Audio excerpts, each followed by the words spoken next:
Gledate oddajo Klepet ob kavi. Hvaležno pozdravljeni, danes bomo govorili o drugih bitjih, ki naj bi obiskovala Zemljo oziroma celo živela med nami. Zavedamo se, da obstaja veliko fotografij, veliko posnetkov, takih in drugačnih, ki pričajo o tem, da ljudje nismo edina rasa, inteligentna rasa na ta način in tudi pravzaprav zelo egoistično bi bilo razmišljati, da smo sami v vesolju, da smo samo mi tisti najbolj inteligentni, najbolj razviti in podobno. V moji družbi Matjaž Obranovič, ki v januarju tudi pripravlja posebno predavanje. Pozdravljen, dobrodošel, Matjaž. Torej, danes je tehnologija taka, ki omogoča montažo, ki omogoča preurejanje. Mislim, mene lahko narediš z rožički, z krili, z vsem možnim. Skratka, ni da ni, kaj danes ni možno. Ampak ali obstajajo kakšni dokazi, dokumenti, fotografije, posnetki iz časov, ko te tehnologije še ni bilo, se pravi, niso mogli ponarejati stvari? Ja, stvar je tako, če gremo lahko zelo, zelo daleč nazaj. Se pravi, imamo tukaj enega izvrstnega pričevalca. Gre za incident, ki se je zgodil 2500 let pred našim štetjem. To je starozavezni prerok Ezekiel, ki je opisal komunikacijo, se pravi, z nezemljani. Kaj se je zgodilo leta 597 pred našim štetjem, se pravi v Babilonu, ob reki Kebar, se pravi tam je bil en tak kanal, to ni bila reka, ne, se je ta incident zgodil. Se pravi, kaj se je zgodilo? Ezekiel je dobesedno priča temu dogodku, opisuje, se pravi, v teh svojih starozaveznih spisih, kako se nebeška ladja, kako se nebeški Bog, Oče, spustil na zemljo z krili, ne, z groznim truščem in tako naprej. In ta kontakt je trajal 20 let. To je prva stvar. Druga stvar je pa to, da je potem se zgodilo v tej naši moderni dobi, je bil pa človek, se pravi, zdaj mislim, da je že umrl, inženir, NASA, znanstvenik, raziskovalec, izumitelj in tako naprej. On je delal te ogromne konstrukcije za izstrelitev raket pri NASA. In je nekoč, se pravi, v teh letih 50-ih, 60-ih in pa tako naprej, kasneje, prišel do knjige Ericha Dänikena, kjer je opisoval Däniken že takrat, se pravi, nezemljane, dokaze, da obstajajo, arheološke dokaze in tako naprej. In jim je prišla v roke ta njegova knjiga, Ali so med nami bogovi, in je hotel dejansko vso to njegovo teorijo zavreči. Na koncu je izrekel in tudi v knjigi napisal stavek, še nikoli ni bil poraz tako sladek, kot je ta moja knjiga. Se pravi, vse, kar je Däniken napisal, je on potrdil. Zakaj se gre? Na osnovi Ezekielovih dokazov in pa teh pričevanj, podrobnih opisovanj, kaj se je zgodilo, je načrtal, se pravi, narisal in to v trovniku celo stestiral to ladjo. Ta ladja je imela obliko, se pravi, vrtavke, samo na robu obrnjene vrtavke, premera 18 metrov, težka 100 ton, imela pristajalne noge z 4, se pravi, krili kot helikopter in pa za kolesi, vsako kolo je bilo posebej na teh 4 pristajalnih nogah. In je zadeva speljala? Ki so se vrtela znotraj teh sistemov, se pravi, kolo je šlo vsako v svojo smer, neodvisno od gibanja ladje. In ko je on to sprobal, je videl, da dejansko človek govori v resnico. In to je en tak prvi dokaz, da se je že on sam kot znanstvenik motil. In na osnovi tega je potem ratala celotna, se pravi, razprava v znanstvenem svetu, jasno, nikoli ni to prišlo v javnost, ampak se je govorilo samo tako med vrsticami. Za naprej pa imamo ogromno artefaktov, dokazov, Smithsonianov inštitut ima na tisoče, se pravi, okosti nezemljanov, potem so razni drugi dokazi, materialni, od zvezdnih plošč, zvezdnih, se pravi, opisov bitij, ki so pristajale tukaj na Zemlji, odkot so. Recimo en krasen primer imamo. Tudi v Sloveniji naj bi bili neki dokazi iz Novega mesta? Tudi, ja, ampak da se vrnemo še malo nazaj, imamo v Avstraliji krasen primer ženske, ki je dejansko inkarnirana plejačanka. To je en primer, se pravi, ki se je zgodil tam v letih 70, ko se ona spomnila svojih prejšnjih življenj. In jasno, zakaj. Se pravi, vse, kar je bilo, kaj se je zgodilo, je to, da je dobila v roke en kamen, ki je potem povezal z drugimi temi aboriđini. In aboriđini so dejansko pleme Plejačanov. In na osnovi tega kamna se je potem začela spominjati prejšnjih življenj in točno opisala, kaj je bilo. In pred 100 000 leti približno je prišla na Zemljo za to matično ladjo, ampak ta matična ladja je bila dejansko direktno sestreljena, namensko, da kot en del Plejačanov doživi tako zelo težko izkušnjo in so zasilno pristali v Avstraliji. In ona je na osnovi tega opisala svoje doživetja. Ampak to so opisi. Ampak so to kaj šli dokazovati ali pa pregledovali? Bistvo je to, da so vsi ti njeni opisi zapisani v kamnu, urezani v kamen. Točno se spomnila, kje je pristala, kje so se borili za življenje, kajti Plejačani takrat niso bili sposobni dihati našega zraka, so šele potem na osnovi teh svojih izkušenj prisilno povezali z temi biti, ki so bili takrat tukaj, z niže razvitimi biti in potem so vstopili nekako v to genetsko interakcijo z njimi in se prilagodili tem razmeram na Zemlji. Kaj pa žitni krogi?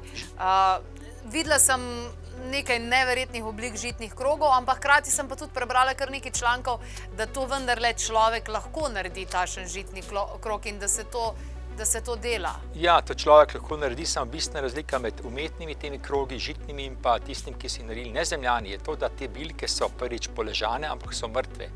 Te bilke, ki jih delajo, pa se pravi nezemljani, imajo pa svoj signal, so še vedno žive in dajo določen, se pravi, spekter valovanja. In to je ta razlika. One, ki so lažne, so mrtve. So mrtve. Tako.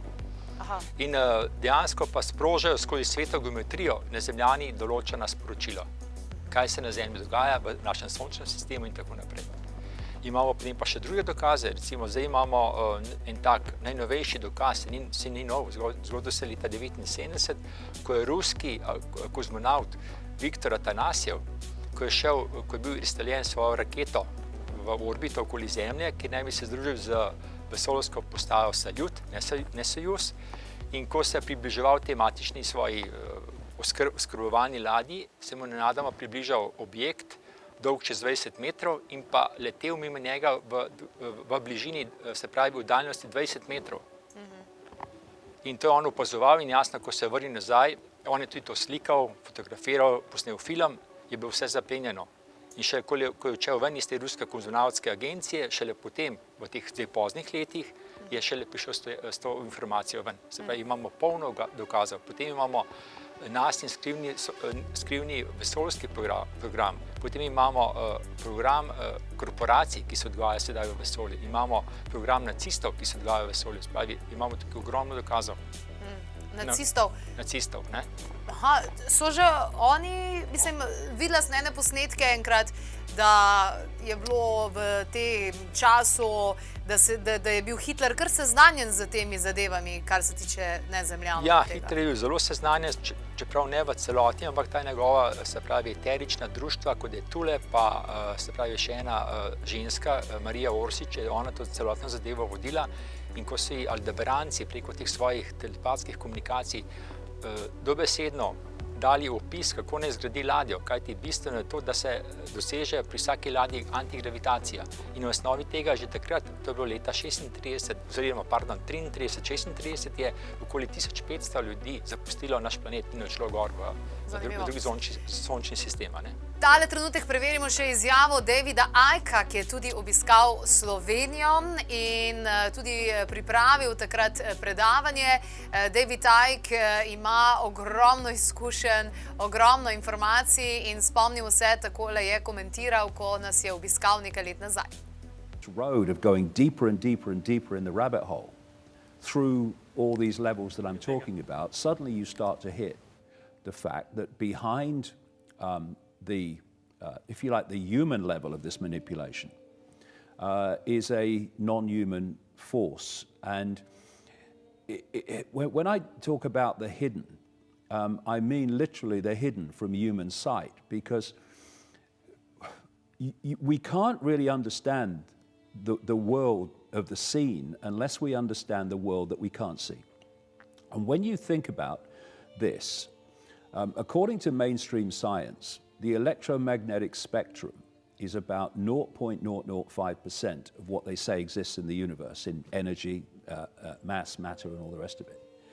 Visible light, which is the only frequency band that we can see, is a tiny fraction of the 0.005%, which brings us to this realization. Almost the entirety of what exists in the great forever, we can't see. Marsikaj ne moremo videti, marsikaj še ne vemo.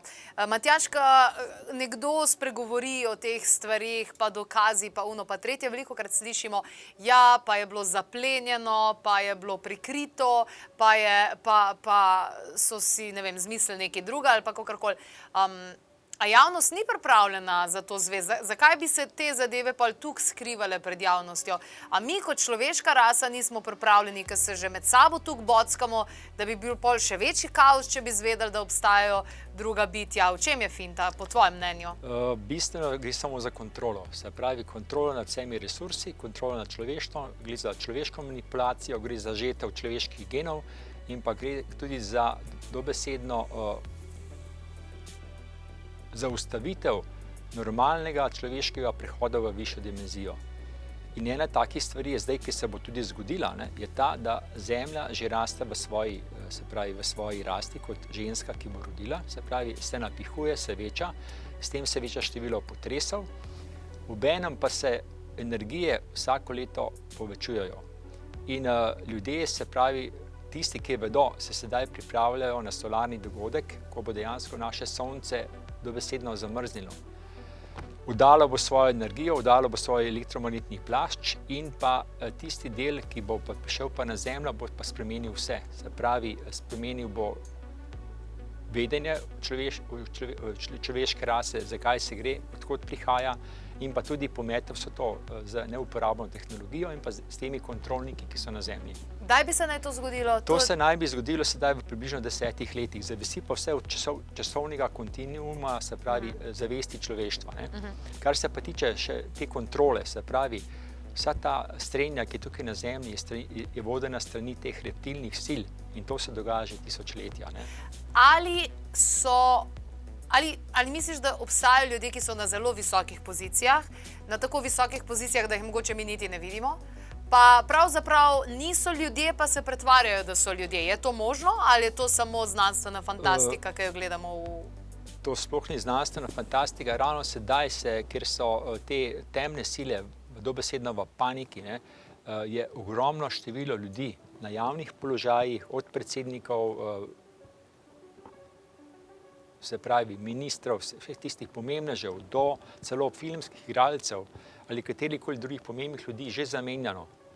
Nekateri so že zamenjano, kar pomeni recimo en tak primer je bivša se pravi senatorka Clintonova, potem George Soros, tudi Barack Obama, Kissinger in te glavne osebe, ker te osebe bodo prepeljane na sodišča, ker jim bodo sodili po en takem kozmičnem zakonu in bodo potem vrnjena v tisti, se pravi, dobesedni izvor, se pravi, bo poslana nazaj v ta božji mlin. Se pravi, k izvoru njihove duše ne bodo več nikoli obstajale, ne v kozmosu, ne na Zemlji. Na predavanju boš povedal marsikaj, tudi odvisno od tega, koliko bojo ljudje pripravljeni slišati, ne? Ja, včasih je kar preveč, ko da bolj moram si včasih tudi dati kakšno to samo bremzo, da ne povem preveč, ker mogoče celo mislijo, da delam paniko, ampak stvari so veliko hujše, kot se pa zdijo na prvi pogled. Ampak vendarle, predpostavljam, živimo na Zemlji, v svetu polarnosti, dobrega in slabega in vsega ostalega, a verjetno imamo tudi ta dobre nezemljane na naši strani, ne zmeri samo tiste ta slabe reptile, o katerih govorijo različne teorije zarote. Ja, se ravno, to je pa bistvo, da vse te organizacije od nas, tudi nas in pa Agencije za nacionalno varnost, potem CIA, FBI-ja in pa še ostale te organizacije, ki so vključene v te projekte proti človeštvu, dobesedno predstavljajo te nezemljane kot samo slabe. Nam so pa stalno stali v strani že tisočletja pa dobri nezemljani, kajti tudi oni hočejo nekako v tej igri sodelovati in pa uravnotežiti stvari, da ne grejo preveč v negativno smer. To Se je pravi, je bistveno. vse glih en balans. Tako, mora biti. Ne? Okay. Mora biti. Kako je glede teh tematik, nezemljani, druge civilizacije, neznani leteči predmeti in vse ostalo? Kako gledajo na to posamezne države? Je kakšna država, ki je že mečkeno bolj odprta, kar se teh stvari tiče? Rusija vem, da velikokrat objavljajo kakšne take zadeve, manj pompozno in senzacionalno, kar že v tem smislu, kakor, ja, se to je nekaj skoraj vsakdanjega. Ja, Rusija je izredno odprta, potem so pa tudi še države, ki prednačijo Brazilija in pa Mehika. Brazilija in Mehika in Brazilija sploh, tam imaš neznansko število primerov padca letečih predmetov, spravi teh neznanih, ali pa bi celo lahko rekel znanih civilizacij, ne, katere pa potem dobesedno ameriška, spravi ta obveščevalna agencija za skrivne operacije, Black Ops, ne, te so te pač sile, ne, pokupi, spravi odkupi, dobesedno odkupi, prej pa pobere te delce NLP-jev. In kaj se zgodi potem? Se pravi, grejo te delci na razne naslove, se pravi, tudi države med seboj trgujejo. Ti daš meni žarnico, jaz dam tebi reflektor, ali pa kamero, ti daš meni en del tega pogona. Ali obstaja v vsakdanjih življenjih, naših vsakdanjih življenjih, kakšna tehnologija, ki pravzaprav ni prišla z razvojem človeštva, ampak smo jo mogoče pobrali od kakšnih drugih civilizacij? Ja, tega je ogromno, samo ena taka stvar, ki je pa prišel do nje Zemljan, je pa naš človek, bivši iz države, se pravi Nikola Tesla. On je vse to odkril, prosto energijo in tako na prosti pretok, se pravi tega elektrike preko brezžičnega oddajanja. On ni bil nezemljan. On je bil nezemljan, seveda iz Venere, tako da, ampak je pač bil tako velika duša, tako dobra duša, da je vse svoje tudi patente skoraj podaril državi oziroma temu patentnemu uradu. Potem ga je pa Westinghouse in pa še en človek po imenu John Rockefeller so ga dobesedno izigrali, pobrali tudi patente, tudi govorijo, da je bil zastrupljen, to ne vem, ne? Ampak na koncu mu je FBI pobral vse te patente in teh patentov in spisov je bilo 9 kovčkov oziroma 9 zabojev, od tega so samo 3 vrnili Jugoslaviji. Samo še tole informacijo, Jugoslavija ne bi bila, nekje sem to enkrat zasledila, da ne bi se tukaj kar precej dogajalo na nekih vesoljskih programih, da smo bili celo bolj napredni, kot recimo v Ameriki. Ne samo to, Jugoslavija, kar je bolj pomembno, je bila od leta 1945 naprej prizorišče stalnih bitk, se pravi naših pilotov z nezemeljskimi plovili. En tak koridor poteka od reke dol do Ulcinja, ne? In pred kratkim je spregovoril bivši pilot JNA, sedaj polkovnik v pokoju, ki je imel, se pravi, kodo za sestrelitev, čeprav tega niso uspeli, ne? Kodo je imel za sestrelitev NLP-jev za oznako Volk. Ne? Ampak so se stalno preganjali z temi NLP-ji. Se pravi, celotni vojaški vrh v Jugoslaviji je vedel, zakaj se gre. Josip Broz Tito, bivši predsednik, je na Brionih vsak večer opozoval prelete NLP-jev. In pa jasno, vojska oziroma piloti so ta koridor varovali. Ne? Ampak vedno so, kot da bi vedeli, so NLP-ji poleteli iz področja reke proti Brionom in potem tam nekaj zavili nazaj dol proti Ulcinju. In te bitke so oziroma tekmovanja so se stalno dogajale. In ta človek je sedaj spregovoril o teh zadevah in še en bolj pomemben faktor je pa to, da ta NLP dogodek, ki se je končal s padcem pri Otocu, potem je pa spregovoril celo dejansko najvišji vojni vrh z bivšim generalštabom in pa človekom, ki je bil na vrhu aviacije. In to je to. Odlično, hvala za te informacije. Več torej na predavanju, nenavadnem predavanju, ne vem, če ste na takšnem že bili, vsekakor pa, kaj si vi mislite o tem? Dajte kaj pokomentirati tudi na Facebooku, pišite nam, zanima nas seveda vaše mnenje, morebitne celo izkušnje.